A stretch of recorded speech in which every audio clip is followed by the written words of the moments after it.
This world is full of terrifying and intriguing things, often in the form of creatures both mythological and possibly real.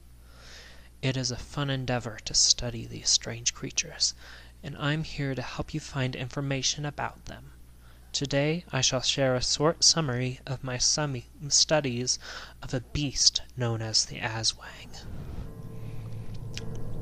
The Aswang is an interesting being, possessing any combination of traits of a vampire, ghoul, witch, or some form of werebeast, or, in certain stories, all of them at once. It originated in Filipino folklore and has always been thought of as a shapeshifter.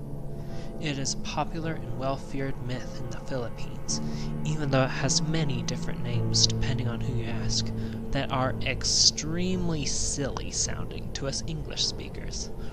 Examples of these names include Tick Tick, Bayat, Wak Wak, Sock Sock, and Cling Cling. Despite these seemingly silly names, it is a fearsome beast, striking fear into the hearts of people of many generations, even up to the 16th century. Speaking of names, the Aswang's name is based off of a Sanskrit word, asura, which means demon. Because the descriptions of an Aswang are so different from each other that it's impossible to fully agree on what an Aswang actually looks like. It's extremely difficult to decide exactly how this being behaves. However, it is commonly agreed that Aswangs are shapeshifters. They usually live as regular townspeople.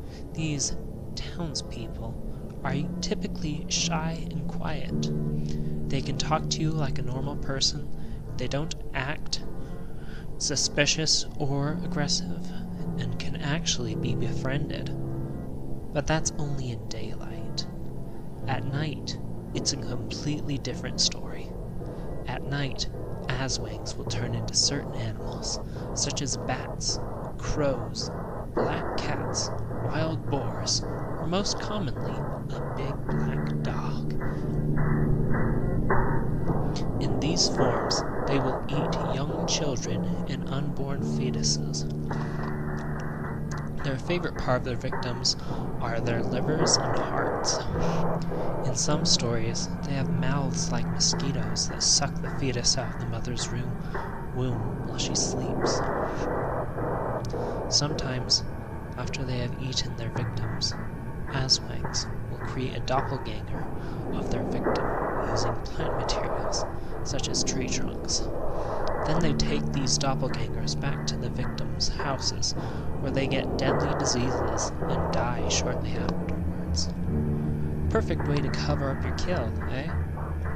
Despite the way they horrifically kill their prey and let families suffer, they are still often kind.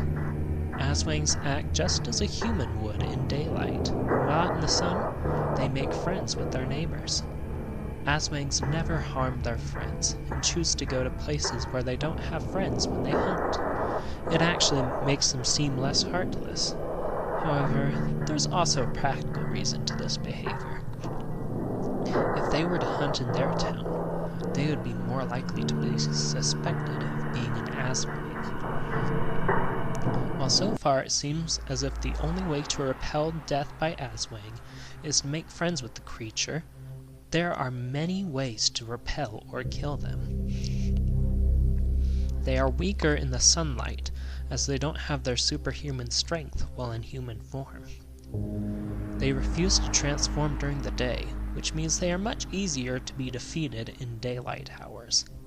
Their weaknesses are comparable to those of a vampire, namely garlic, salt, religious artifacts, and prayers. However, an Aswang has several unique weaknesses.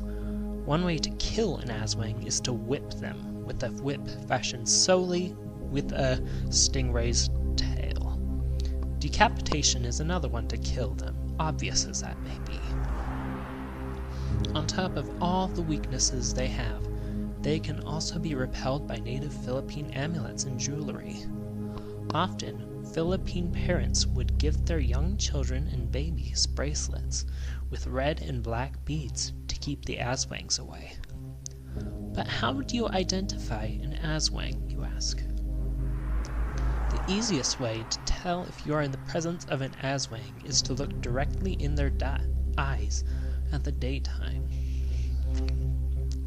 If your reflection in their eyes is upside down, you know that you are looking at an Aswang. Another way to tell an Aswang from a person is to look at them from in between your legs while bending over. If the suspect doesn't appear to have a philtrum, or that groove between your lip and nose, they are an Aswang.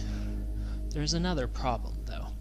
What if you don't know who to suspect, or don't know where the suspect is? Some use a special oil called hintora to detect Aswangs. The oil is said to boil and bubble if an Aswang is near the premises. If one is, well, you better hope you went to the aquarium and ripped off a stingray's tail recently. Well, that is all I have for you today, children. I hope that this was an intriguing and enlightening video for you to watch or listen to. I've decided to start a series that unlocks the secrets of cryptids and other strange creatures, so hopefully I've caught your fancy enough to come back and see what I have in store with you. Until next time, bye!